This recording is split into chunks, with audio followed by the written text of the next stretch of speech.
I just wanted to get us started this morning. My name is McCarthy, and I'm the Director of WorldWise Global Schools. Many of you I haven't met before, partly because I'm just back from maternity leave, so I've been away from the programme for the past 8 months.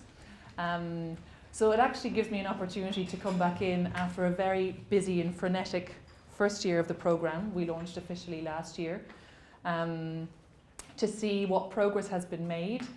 And I think the fact that there are so many new faces here who I haven't met before shows that we are making progress in engaging new schools and new people in development education. So I'm really delighted to see you all, and I hope to get a chance to speak to you properly as the day goes on.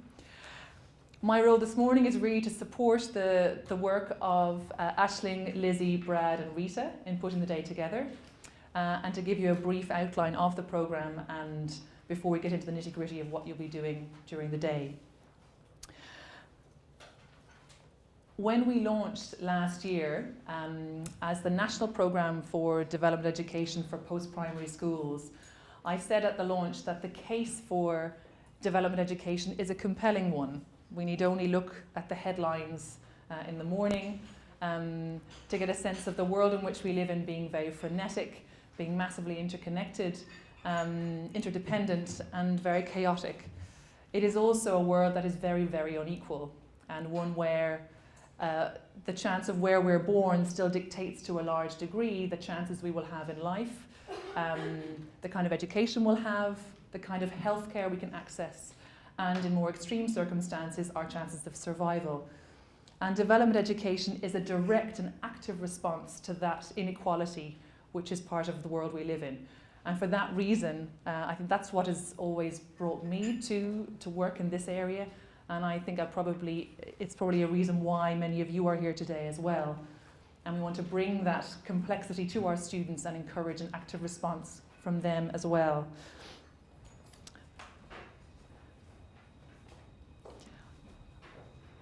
In terms of what we provide for the sector, for the post-primary sector, I think first and foremost we want to provide a clear message on what development education is, what it constitutes, what it isn't.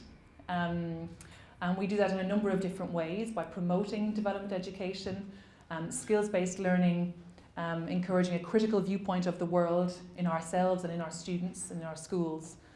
And we do that by supporting teachers in schools, providing advice and guidance, providing training like today, and also providing grants, which many of you have availed of.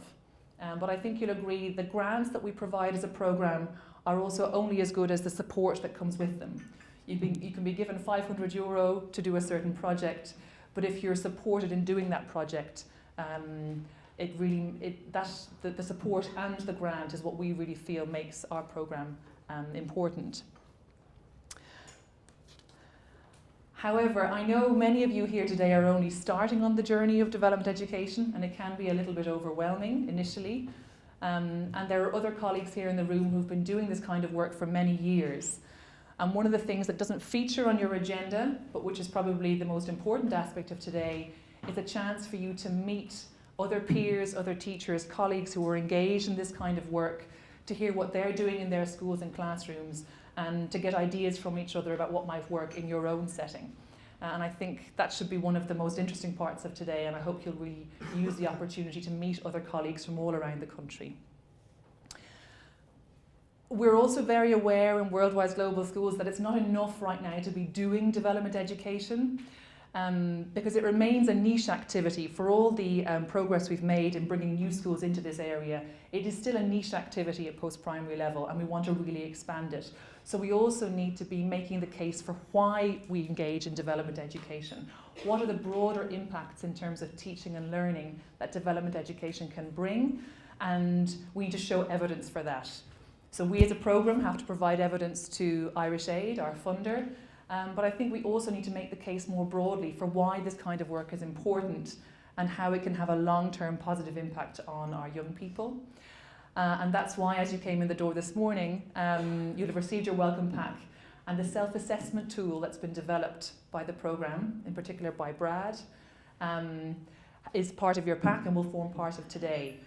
And I'm aware that the letters SAT may not set your world on fire, but it is a very important tool to be able to track the kind of learning and the benefits of development education. And we hope it's one that is user-friendly and one that will help you to even show within your own schools, to show to your other colleagues and to your principals the benefits of this kind of work.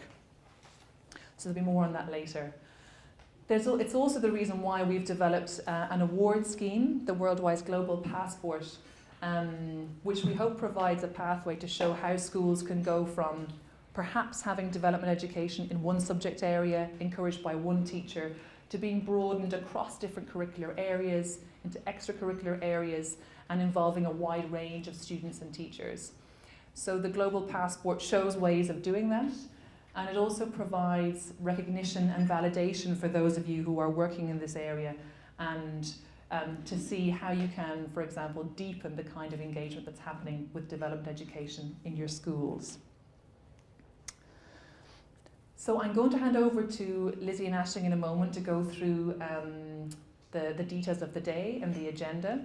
But I also just wanted to leave you with a final point. I know many of us, myself included, became involved in teaching for very idealistic reasons, and very often the grind of daily life in school can leave those reasons on the fringes. So I'm aware that all of us within teaching are under a lot of pressure, and there are lots of demands on your time. But I found it a very, I for one was encouraged the other day with the announcement of the Nobel Prize winner Malala Yousafzai. And there are many quotes from her that I find just keep me in a positive track. And one of them is this, which I'd like to leave you with. And she said, "One child, one teacher, one book, and one pen can change the world." And while I don't expect you to leave today with the world changed around you, I hope that today provides you with some inspiration, ideas, encouragement, and guidance to help you to shift your projects and to go back to school feeling energized and positive. So thank you for being here and making the journey, and enjoy the rest of the day.